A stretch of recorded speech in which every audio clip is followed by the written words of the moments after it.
sinasabi nila nga ang pinatay nila kriminal. Yung ginawa nila kriminal din eh. Pulis pa raw mismo ang nagbanta kay Aling Clarita na iisa-isahin ang kanyang mga anak. Mismo yung pulis na opisyal nila dyan sa San Pedro, siya mismo ang nagsabi sa akin na lahat daw ng mga anak ko, Alia brother, nasa kanyang lista. Hanggang ngayon, walang nakakasuhan sa pagkamatay ng kanyang anak. Walang gustong investigo. Lahat daw natatakot. Mga nakikita, may dalawang sasalita. So, nagkakaroon ng balik na fear.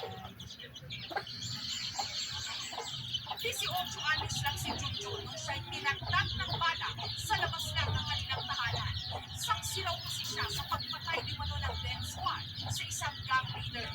Parang ayaw ko nasa araw-asa ang mga tayo nasaktan ng tayo. Anak ko kaya?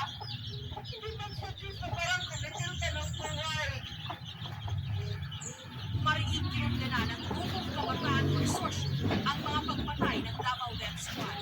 Ninanakaw raw nila ang pagkakataon ng pagbago na sana ang mga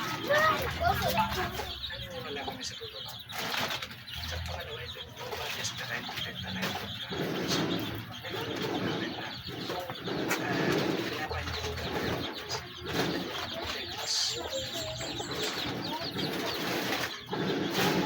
Diretsahan ng tinanong si Mayor Duterte tungkol sa mga patayang pinipintang sa kanya o sa kanyang administrasyon tungkol man sa Davao Death Squad. Kaya ba kayo madalas malalapas na pagka mga kriminal dapat namatay sa mga defend?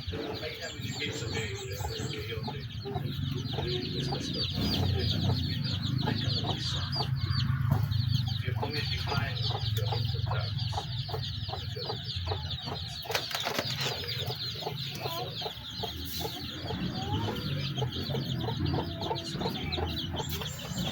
Is always dedicated.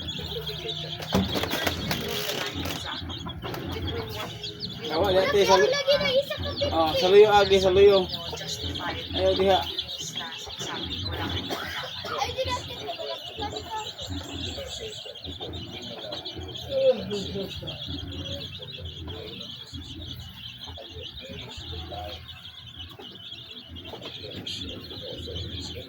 Ayaw diha. Sige dito saluyo agi. Kapag kasayaway sa bayan, kailangan daw ng kamay na baka. Yun nga lang, malimit masagasaan ang karapatang pagtao.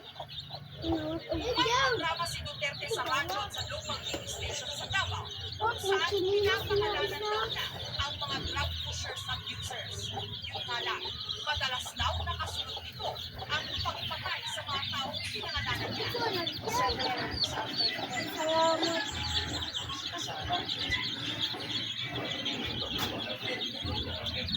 Ako, ito yung mga